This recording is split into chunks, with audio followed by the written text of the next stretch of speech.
Going live. Let me see if I can get everybody up and get it on. Maybe I can try to share this thing out. Yeah, look at there. I'm not just a complete moron. Well, maybe I am. Let me see if I can get everybody up and get it on. Working. Let the folks roll in here. All right. Welcome in. This is Winning Cures Everything. I am Christopher Giannini, and I can already see the disappointment on all of your faces as you see that I am alone. And I am going to try to steer this disaster the best I can. So we appreciate everybody jumping in. If you want to, feel free to comment. I got the comment board up. I am not as great of a multitasker as Gary is. So if people jump in, I don't catch all your comments, or I mispronounce your name, man, I am sorry. Forgive me. First piece of business, check out the website, winningcureseverything.com. Gary has worked incredibly hard to get that thing looking good, up and running. All our content's up there. All our videos are up there. Gary is starting to write more exclusively for the website, so you can go there. Also, there should be able to find all our links to our SBR content that rolls right along into the SBR read for us. Look us up on SBR. Sportsbookreview.com/NCAA is where you can find us and all of our content for college football. We are partnering with them for our college football stuff for the most part, and we are very happy. You can catch our live videos with them. Mondays, we do a recap show. So, Tuesday afternoon, evenings, 5:30 Central Time, we do our pick show. That's the big show where we give all our picks and go through the biggest and best games of the weekend. And then not Friday, we do nothing. Saturday morning, we do our closing line show. SBR, you can find us at SBR Picks on YouTube. Those 3 days, and then any other content they have for us, we'll be getting out there. You can find all that content really easy at winningcureseverything.com. Now let's dive into the show. NFL recap show, a lot going on, a lot happened this weekend. I think we have to start the show out with the New York Football Giants going to Dallas.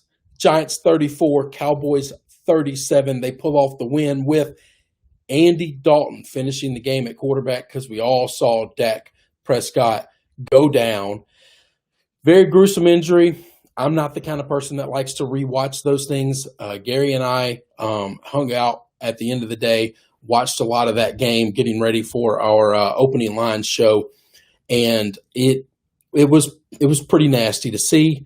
We all wish Dak the best of luck. I want to get that on record. I have basically made a living making fun of the Cowboys over the last decade. I enjoy that. I enjoy their misery in a sports world. I don't enjoy this, okay? I didn't want to see this. Dak seems to be one of the really good guys in the NFL and all of professional sports. And he was having an exciting year. I don't know that he was having a great year. Tons of yards, still making mistakes. But you don't want to ever see this. I want to talk about what happened in that more not the game and not the injury so much as Dak bet on himself this year, okay? And as a guy who bets a lot and has for most of my life, I am a gambler at heart.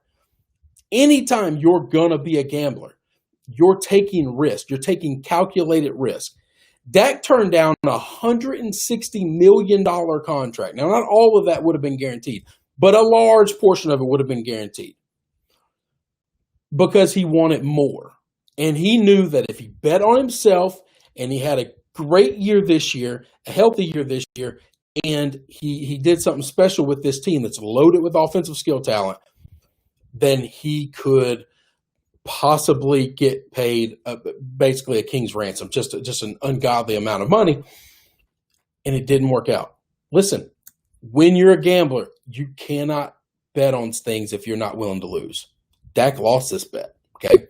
Now, does that mean he's going to end up poor and destitute? No. He's still going to get his $30+ million from this year, all right? He's still going to probably get a pretty good contract. It just won't be what he was wanting, I don't know that if it's going to be with the Cowboys or if it'll be with somebody else. But there's enough teams out there whenever he's healthy and ready to play. And I don't know when that'll be, by the way. Damn sure not a doctor. Used to play one when I was little. That's the short and skinny of it. Whenever he's ready to play, I think there'll be more than enough suitors out there willing to give him a shot. And I don't think we're looking at a Cam Newton 1 year, $1 million contract to prove yourself. I just don't. I think Dak is not Cam. And we have medical technologies where guys come back from pretty gruesome, heinous injuries all the time.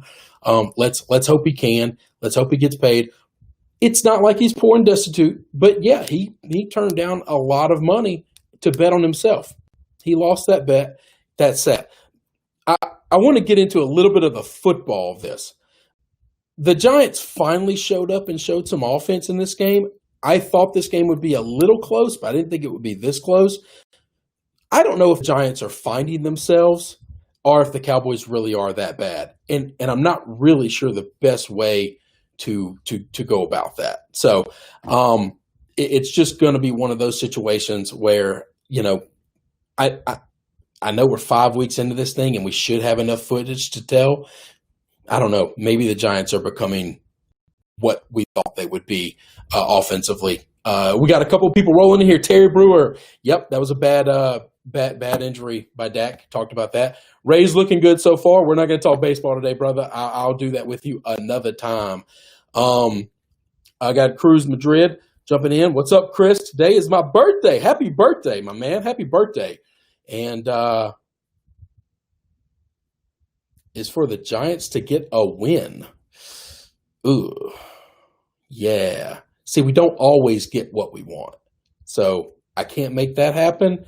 And I don't know that Danny Dimes will either. What if the Giants lose all of the games and get Trevor Lawrence? Is that an acceptable birthday wish? I don't know. I'd take Trevor. I'd probably take. Holy cow, my brain is gone and Gary's not here. Doesn't even matter. Let's move on. Cowboys are really bad. Empire of Rome says, yeah, I think they're. I don't know. They're still going to win that division, I believe. I think this Eagles team is just hot garbage. The football team is not any good at all. I had really high hopes for the football team with Kyle Allen. I don't know. Maybe I'm wrong. I don't know anything about this game. That's what we're going to leave on. We're going to move on. Terry, topic number 2. Panthers, 23. The dead-ass Atlanta Falcons, 0-5, 16. Dan Quinn finally out. I mean, this is like 7 days too late for me, okay?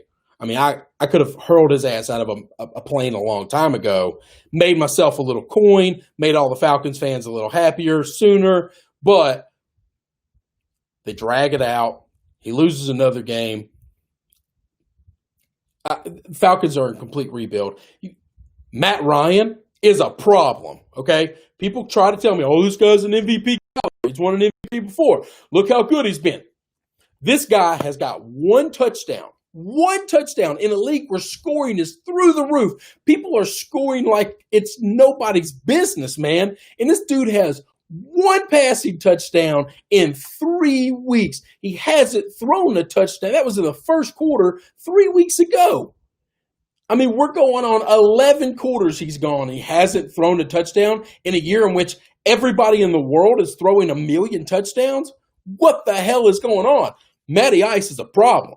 This offense is a problem. This defense is a problem. This team is a problem. Let me tell you what's not a problem. Teddy Two Gloves, my guy, Matt Rule, my boy, Joe Brady, these guys are not afraid of the NFL at all. Took them a couple of weeks to get some things figured out, but they have the Panthers rolling. They look really good. They're a tough team to play. That defense is incredibly young. You can still score on them. I cannot believe the Falcons couldn't score on them. But that offense is coming into their own. They're figuring things out. It looks good. They are doing just enough to kind of win these games every week. They're a team you don't want to play right now. And I think they're a lot of fun to watch. Let's keep rolling on. Trevor over Danny Dimes any day. I appreciate that. I agree with that. Love of the win. Lost the bet. A few days. Yeah, it happens. And I would not be surprised if the Jets eventually replace Gase with Quinn. The New York franchises have suffered enough, my man. I don't know that Dan Quinn can be an NFL head coach. He can be a coordinator. He can get a job. He should be decent at that. I don't know. I don't know if I would go that route. Teddy Two Gloves is good. I've got a philosophy. Well, it's not my philosophy. Everything that you ever hear me spew out is regurgitation of I heard somebody smarter than me, more creative than me come up with this. Bill Simmons, a guy that I've followed most of my life, sports-wise, being a Boston guy, that's where I learned about him way back in the day, reading his stuff on the internet when the internet was first a thing. Bill has always had this thing. It's called the Ewing theory. It's Patrick Ewing theory. The Knicks got better when the best player in Knicks history quit, left, retired, went away. Okay? And are the Panthers better? Do we have a Ewing theory situation with McCaffrey going on in the Panthers? I think that question has to be asked because they just paid him a metric shit ton of money. Yes, that is the definitive term for the amount of money McCaffrey just got paid this year. All right. And I think they might be a better football team without him. And I can't explain that. There's a lot about football that I can't explain. That's weird things happen. But there's a possibility that when he's involved, he's too involved, and the team is worse for it. Now, look, I don't claim to be a genius. I'm just telling you, this team looks a lot better now without McCaffrey than they did with him offensively. So, that being said, we're going to roll on. Patrick Mahomes was not happy Sunday. And I would like somebody to explain to me the double standard between my boy Thomas Brady and Patrick Mahomes. Okay, first off, nobody goes undefeated in the NFL, all right? It does not happen.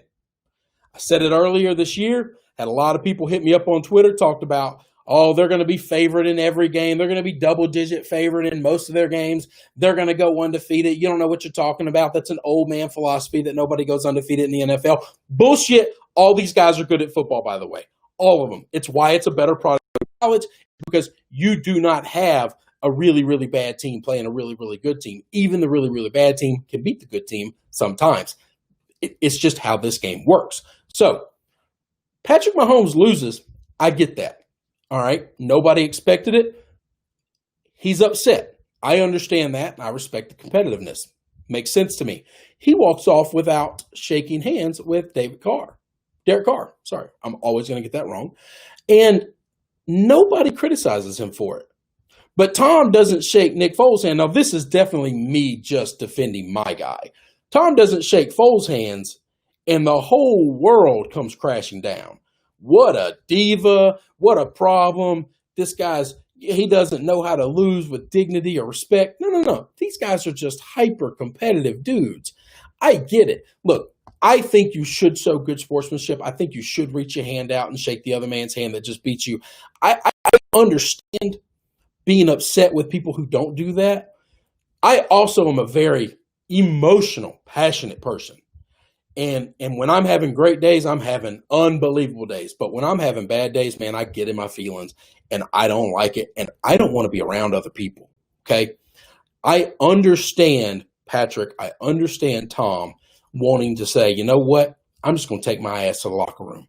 We got beat today and I don't want to be here right now. All right. I get that.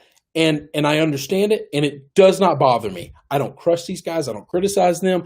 I just want, if you're going to be that kind of person to criticize, it's easy to criticize Tom because he played for the most hated team in the NFL for a very long time, and now he is still, that stink of hatred has still followed him for a long time.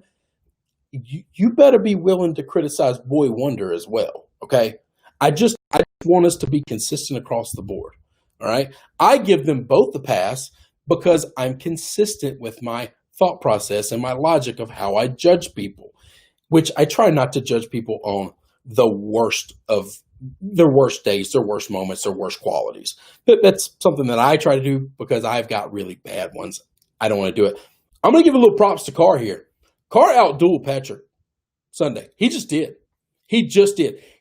Derek Carr played better than Patrick Mahomes on Sunday in Arrowhead. Derek Carr's first win in Arrowhead since becoming a Raider. Got that monkey off his back. I like it. I was excited for him. We're moving on. Next up, let me try to hit some of these. Nah, none of this is worth it. Y'all, listen, you can't write too much. I have dyslexia really bad. I'm not going to read very well. Dolphins 43, San Francisco 49ers 17. And the only thing I got to say about this one is Brian Flores might be the ultimate foxhole coach in the NFL. If I got to get in a foxhole with somebody, I don't know of another NFL head coach right now that I want in my foxhole more than Brian. Bill B's up there because he's the smartest and dirtiest player in the game. Ron Rivera is up there because he's one of the toughest SOBs in the world. And I think that guy's got a lot of loyalty. He's going to fight and die with you. But Brian Flores is a different level. So I've been in management my entire life. I'm now fortunate enough to own and run my own business. Before that, I managed a very large security company in the Memphis area. Had a lot of people work under me. I've gone through a shitload of leadership trainings. And I walk away from all of them thinking, all of this is bullshit. It just is. Okay? All this is bullshit. How do you know somebody's a good leader? All I know is this. The only definitive way you can find out if somebody's a leader or not is look behind them. Okay? Look behind them. If nobody's following them, I don't care what attributes they have. I don't care what speeches they give. I don't care anything about how they go about doing their business. If nobody is following them, they're not a leader. Okay? And somebody might look like a bumbling idiot, and they might have a lot of flaws, and you think there's no way on earth they're a leader. You look behind them and you see a drove of people willing to defend them, protect them, look out for them, go to bat for them, work hard for them, fight for them. Brother, I'm telling you here and now, that person's a leader. Okay? I don't know the qualities. I don't know. It's not a magic trick. I know that some people got it and some people don't. And Brian Flores is an ultimate leader. I know enough about him as a man because I watch how these guys who are lesser talent, lesser quality of speed and strength, and if we were going to give them grades of how they are and where their worth is in the NFL, they are far lesser than the other teams that they play week in and week out. And they show up and they bring all the hell you could ever want in a game. In this game, they went to San Francisco. They put an ass whooping on the 49ers, and it did it from day one. From the second this game started, there was no doubt in my mind after that first drive they drove and scored. I thought, this game's over. I'm turning this one off. I can focus on my Browns because this game is not a game anymore. Because one team came to fight and the other team came to play. And it got ugly fast. See if we can jump in here. Got a couple of folks. What's up? Hey, appreciate you guys jumping in. Fitzmagic. Yeah, Fitzmagic's a real deal. Kyle Shanahan overrated in my opinion. Cruz, we're going to disagree here. I think they got a lot of injuries. I think they're not a complete team right now. And this is the NFL. This is one of those weeks where if you don't show up and you don't bring it, you're going to get got if the other team brings it. And the Dolphins are going to bring it every week. They just don't seem to have bad weeks. Shouldn't I speed in truth? I don't know about all that, but I appreciate it. Injuries do seem to be catching up with them. I got any other notes on that game? No, we're going to move on. This is one of the last games before I get to what will be something a little different. And we're going to talk about Sunday night's football game. Okay. Vikings 26, Seahawks 27. This was the perfect ending to a football weekend that I need in my life. I don't know about you guys. I watch a lot of football Saturday. I watch a lot of football Sunday. My wife hates my guts most of the time during that time. It's part of it. I get it. I'm here to tell you some of these games are mediocre. I waste 2.5 hours in front of the television, and I think, why did I just do that? That was boring. That wasn't worth it. I could have been doing something more productive. And Sunday night came on, and it was exactly what we all needed. We got a very ready-to-play football team in the Minnesota Vikings. This is the best. I know it came in a loss.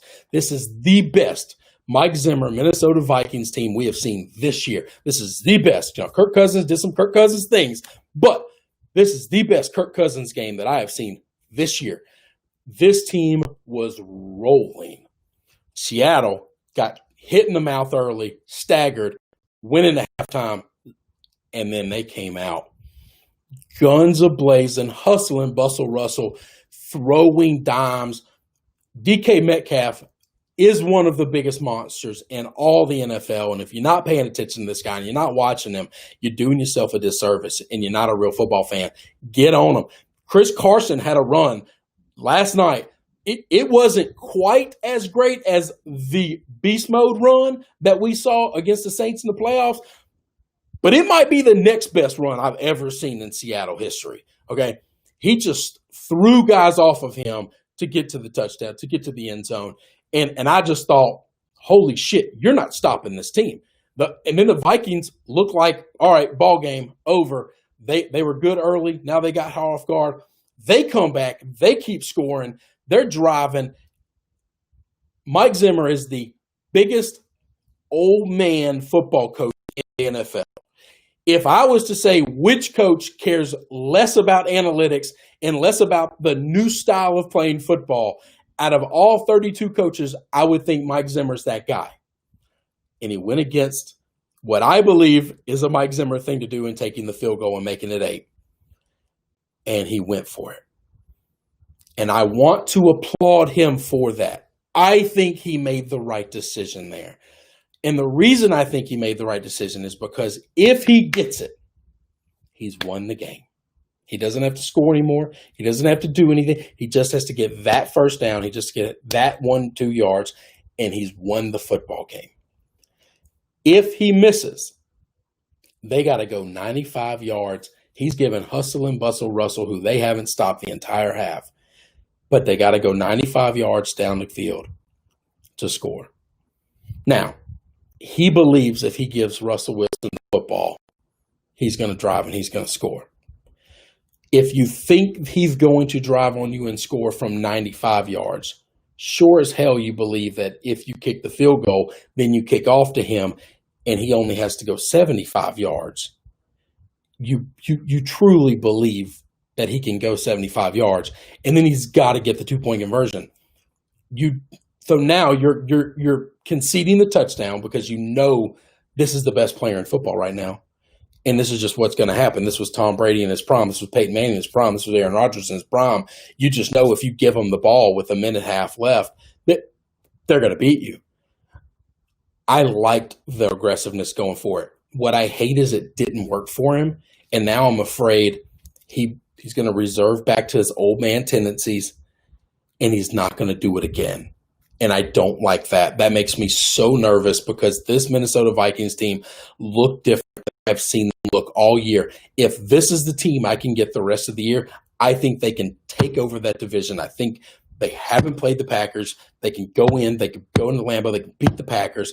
They can win that division. This team looked like they had fight like I had never seen. Will we get that the rest of the season? I don't know. Can we trust Kirk Cousins the rest of the season? I don't know. I know this. That was the most exciting game I've seen in a long, long time. And it came down to the final drive, 4th and 6, one play to win it all. Russell Wilson, almost no time left on the clock. Does he make it? Does he miss it? Hits DK in the end zone for the final touchdown to go up by 1. They go for 2 to try to make it a 3-point game. I don't know that it matters. They didn't get it because by the time you kick off, the other team gets the ball. There's no time left. It just a ball game. That was it. And it was the most exciting moment I've had in a while watching a football game. Watching Russell Wilson play football this year is like I grew up loving horse racing. I had an uncle that used to take me to horse racing all the time. Well, and when I got old enough to drive, he was pretty old. I would drive him to horse racing, and he he liked watching them, and he said watching a horse that was bred to run is the definition of poetry in motion to him. I believe that. I like watching it. It's like they were born to do this thing. And when they do it, they look so graceful. They look so pure. It looks so unbelievable. Watching Russell Wilson play football right now with this team around, this is the best weapons he's ever had in his life. It looks so pure, and it looks so natural, and it looks effortless. And I just think I'm not always a Seahawks guy, okay? And I don't know how to root against this team, and I don't know how to root against this guy. I wanted Minnesota to win because I like the Vikings more. I like Mike Zimmer more. I was in the middle of that game, and I watched that comeback, and I was sitting on 4th and 6, and I said, I don't know who I want to win this thing, but I kind of hope Russell pulls it off. And that was just my opinion. He really is that good. He's that special. He goes into the Peyton Manning, Aaron Rodgers, Tom Brady in their primes conversation of, you give him the ball back with 2 minutes or less left, it's over. You're going to lose. He's going to drive and he's going to score. Until we see him not do that, it's going to be tough. Let me get into some of these comments, and then I'll break down the last of the game. Let's see where we go here. All right, I got to scroll back a little bit. Flipping back, 4 for the Rays, the Astros game from Sunday Football was great. Yep, that's what it was, Terry. Run into your channel by chance. Love you breakdowns. Hey, thank you. I appreciate that. Gary is usually on with me. He is my partner. Gary's the backbone of this whole show. I'm the dancing monkey. Look, I just talk for a living. Gary does all the nuts and bolts of all of this. So don't judge us too much for this show today. I appreciate you jumping in and giving us a shot. Come back another day when Gary's with us. Probably not going to be this week. If it is, it'll be Friday. But don't run away too much, and don't judge me too harshly. Vikings not taking the field goal was an awful coach. Come on, Emperor Rome. Get out of the old man philosophy. You can't think that way, man. You can't think that way. You tell the coach, I'm going to give you the ball. You get 2 yards. You win a football game. Every coach in the country takes it. Every one of them. Before the game starts, if you tell the underdog coach on the road, I'm going to give you the football with 1.5 yards to gain, and you can win the football game, all of them take it, no questions asked. Also, field goal kicking ain't been great. But anyway, neither here nor there. Got any leans on tonight? I don't know what. Give me 2 seconds. I got SBR pulled up right here, but I'm on college football stuff. Let me get to the NFL. Let me see what the lines move, because I know now that what's his ass, Michael Thomas is not playing, and the line hasn't moved much. You can still get Chargers +7. I think I like the Chargers. I really do. I do think there's something wrong with Drew Brees, and I think there's some chemistry issues going on. Some of that stuff matters, some of it doesn't. I really like how Herbert's playing. I do. I think that kid's got the stuff, and Keenan Allen is a stud. Mike Williams, when he's healthy, he's a stud. And I'm going to tell you, the defense for the Chargers, their secondary is struggling because they have injuries galore. But as long as Melvin Ingram and Joey Bosa are healthy and upright, quarterback on the other team, no matter who it is, better be careful, okay? He better buckle that chin strap extra tight because he's getting hit. And I don't know how many hits Drew Brees can take. So that's my lean tonight. I like the Chargers, but I haven't been great. If you make the field goal, it makes it worse. Worst case scenario, the overtime. But it doesn't matter. No matter. You get the 2 yards, you don't need overtime. The ball game's over. And if it goes to overtime and you flip the coin and you lose the coin flip, God forbid that happens, the ball goes to hustle and bustle, you lose there. We're just going to disagree. That's the old man way of thinking. I'm trying to get with these new young guys, and it's taken me a long time to go through some of the analytics, but I like it. Being aggressive is what best thing Coach Zimmer could do. I like it. Somebody agreed with me. They were running the football all over them. That offensive line was beating that defensive front. KJ Wright just made a hell of a play. I think it was KJ that made that tackle. Maybe not. That Olive Branch, Mississippi native.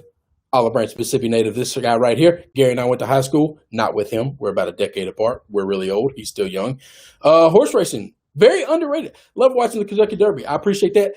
The older I've gotten, televised things just, I don't know. So many sports are so great on TV. It's hard for me to really get into it. I'm going to tell you, if you live in the South, when they're running in Hot Springs, hopefully the word of the Rona goes away and we can all go down there and pack that place out. When they're running in Hot Springs, it's one of the funnest places to go watch horse racing because it's not so huge and massive. I have actually never been to Churchill Downs. I'd like to go. I'll never have the dough to go on Derby Day, but that's just me. Maybe one day I'll slip and fall and land on some dough, and we can go. Vikings fans are just mad because it didn't work out. Listen, I think. I don't know that Viking fans are mad. I'm in a group text with a really good friend of mine who's a Vikings fan, and he at first he was shocked because it's the most non-Zimmer thing he's ever seen Zimmer do, which he's right on that. But I don't think he was upset about it. And the only problem is this going to make him recline back into his old ways because it didn't work out? But that's not how numbers work, man. That's not how analytics work. You just got to keep going with it. You got to trust the system. You got to trust the process. Only scared Chargers got 0 sacks on Tom. Against yeah. That was kind of a weird game. But they were in that game. They were in that game a lot. And listen, the only thing I think they need to do is not really worry about sacking the quarterback. If I was playing the Saints, I would actually put one of those badass defensive guys spying Alvin. You just can't let Alvin get loose on you. You can't let Alvin beat you. I'm going to get into the last bit of the games, and I'm not going to break down the games much at all. All right? One of them is my Cleveland Browns. Colts 23, Browns 32. And I also want to pair this combo little breakdown conversation session with Eagles 29. Steelers, 38. Okay. This is Steelers Hate Week. We got the Steelers coming up. Now, I know this is not the Wednesday show. I know this is not the NFL preview show going into the week. I know that. I'm jumping the gun. But I got some things to say. Gary is a Steelers fan. I'm a Browns fan. Gary is not here. So I get to run the show. And I get to make the rules. It looks like the Steelers have a new toy in Chase Claypool. But I don't get too enamored with shiny new things. Okay? This is football. All right? This is not a game for shiny and pretty. All right? This is a game for guys like me who are ugly and nasty and play dirty. Okay? Here's my thoughts. Here's my thoughts going into this. I've said from all along, week 1, the Giants were going to play the Steelers, and the Steelers were going to look unbelievable. And everybody was going to buy into the hype. Okay? And they did. And then they played the Broncos, and Broncos are terrible. They beat them. And then they just kept going through all these bad teams. They played the Bengals. The one good game they were going to play against the Titans got canceled. That's pretty lucky, isn't it? Huh. And then they played the Eagles. Eagles are a pretty shitty football team, too. I maintain that the Steelers are complete frauds. Complete frauds. I got a little data to back that up, by the way. Look, just a spagoli of data here, okay? Gary likes numbers. I'm going to give him some numbers. Ben Roethlisberger ranks 32nd. 32nd. How many teams in the NFL again? I think there are 32. 32nd in completed air yard passes in the NFL. He's supposed to be a great quarterback. He's an unbelievable quarterback. He has the worst off-target rate on passes 20 yards or deeper. Okay? Ben Roethlisberger is playing like a chump because he is a chump. And that great defense, that unbelievable defense is supposed to be amazing, gave up 29 points to the Eagles. That's the most points the Eagles have scored all year. Every team the Eagles have played so far, that shitty Bengals team that can't play defense to save their life, gave up less points. They went into overtime with them and still played a whole extra quarter and played better defense than the Steelers are. The Steelers have flash. The Steelers have shine. The Steelers have played garbage football teams. The record of the Steelers opponents right now to this day, 2, 17-1. That's all the Steelers' opponents. 2, 17-1. My Brownies, yeah, we got a loss. Played the Ravens. Got a loss. The record of the teams that we've played, 11, 12-1. Okay? Teams we play got 11 W's. Teams they play got 2. They've played nothing but trash. Cleveland is a far better and more complete team overall. This week, the Steelers will be found out about. This is going to be like the end of an episode of Scooby-Doo, where they catch the bad guy and they rip the mask off and they find it to be some crotchety old man that's just pissed off at the world and everything about the game has passed him by. Chase Claypool, enjoy your time in the spotlight. Enjoy this week beating up on that trash defense for the Eagles. Because this week, you're coming to Cleveland. No, I think Cleveland's going to Pittsburgh. It doesn't matter. It does not matter. This Brown team, they're not going to be your little stepbrother anymore. All right? You don't get to pick on us anymore. We're tired of being the bastard child of the family, and we're about to start fighting back. Okay? Myles Garrett is going to get so deep in Ben Roethlisberger's ass, it's not going to be funny. Okay? I'm just telling you, right here, right now, Steelers 4-0. They're frauds. They're the most fraudulent team in the NFL. They should be brought up on fraud charges by the FBI.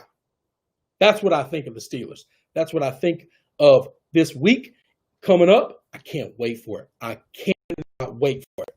Let's see where I go. See what you guys think about all the craziness I just said. Let's get here. Screw those crybabies. Barneys. Don't even know who he's talking about. Are you talking about me? I don't know who Barneys are.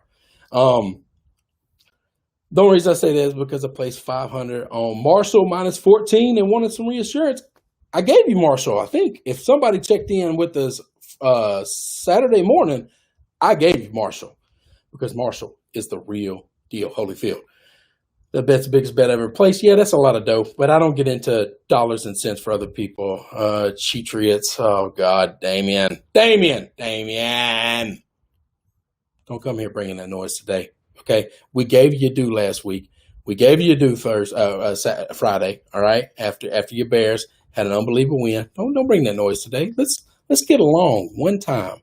Steelers and Bears are frauds. Absolutely agree with that. I don't know that I agree that the Bears are frauds. The Bears are frauds compared to the record, but nobody is giving them the props. People think the Steelers team can win the NFL, to win the Super Bowl. That's ridiculous. That's ludicrous.